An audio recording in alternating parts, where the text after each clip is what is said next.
Hello, I'm Dr. David Ajibade, founder and executive director of Brain and Body Foundation, and we've been doing a series on heart disease and how to prevent heart attacks and strokes. And today we're going to be talking about sunlight. Yes, sunlight and its relation to heart disease. And you may be there wondering, like the people in the studio, they were like, what?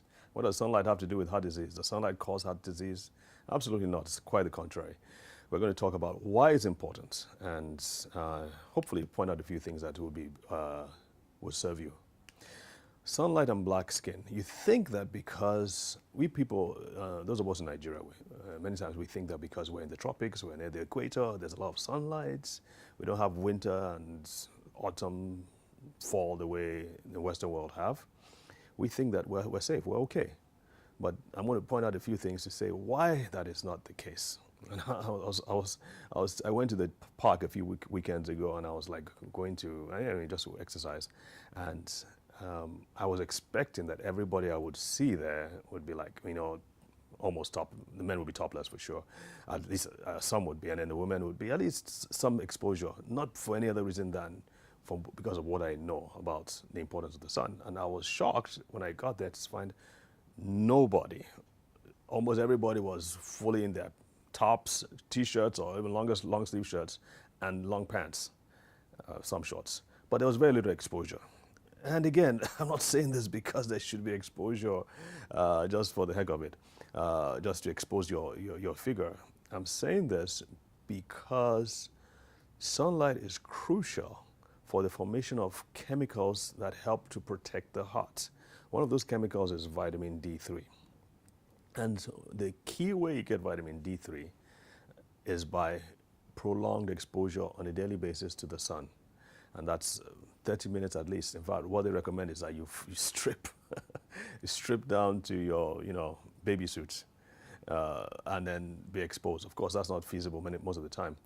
But if you're exercising, you really should be expose yourself to a lot more. The reason why we have a disadvantage is that our skin has a lot of the pigment called melanin. Melanin tends to block out the sun's rays. We don't have, so we even have more exposure. We need more exposure, more than 30 minutes to the sun. So the short time you have, if you're going to the park and you're exercising, I would say go expose a lot more of your body, of your skin, to the sunlight so that you can derive more from it. Obviously, that's not the only way you can get vitamin D3. You can get it from your food, and you can get it from specific supplements. And I want to point out too that vitamin D3 is some of the recommendations we are finding out is the standard recommendations of 800, 400 international units, 800 international units. Recent research is saying that that's way too low. And if you're a black person, that's way, way too low.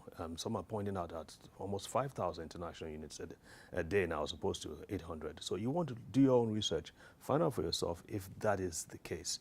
But I can guarantee you, there's a good website to go to. It's called vitamindcouncil.org, vitamindcouncil.org. And you've got some of the top medical researchers in the field who are looking very, very seriously at this subject. And they're really trying to get out information about that. I'm going to point out, so one of the research that was studied on was they were comparing Australians and the Scottish people, so the Australians and the Scots, and they found out that there's significantly greater, more heart disease in the Scots than with Australia. And we think about the geography. Scotland is way up there in the northern hemisphere. Australia is way down there. Besides, a lot of Australians tend to go to the beach a lot and they're exposed to a lot of sunlight. Significantly different in terms of heart disease. And one of the key things they're pointing to is that these Australians are exposed more to the sun and therefore get more vitamin D3. Now, here's a quote from another researcher, Dr. Malinsky, and he says, there are not many, if any, known systems which can be used to restore cardiovascular endothelial cells, which is the inner lining of the cells. I'm going to start again. There are not many, if any, known systems which can be used to restore cardiovascular endothelial cells, which are already damaged. But vitamin D can do that. And you need high levels of vitamin D. This is a very inexpensive solution to repair and I want to emphasize that word, repair the cardiovascular system. We don't have to develop a new drug we already have it. And so he's pointing to vitamin D3. Again, this is a research in the University of Ohio, I believe is what he said.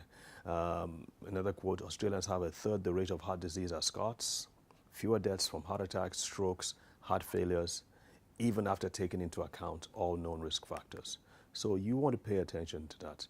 And so another segment, we're going to talk about nitric oxide, because nitric oxide, again, is very important for healing of the cells and healing of the cardiovascular system. We now know that sunlight not only triggers the formation of vitamin D3 in your body, but it also triggers the formation of nitric oxide, which has been termed the miracle molecule. So stay tuned. We're going to talk about the miracle molecule soon. Take that hint again. Okay. Stay tuned. So stay tuned. We'll be talking about nitric oxide, the miracle molecule, in another segment. Thanks.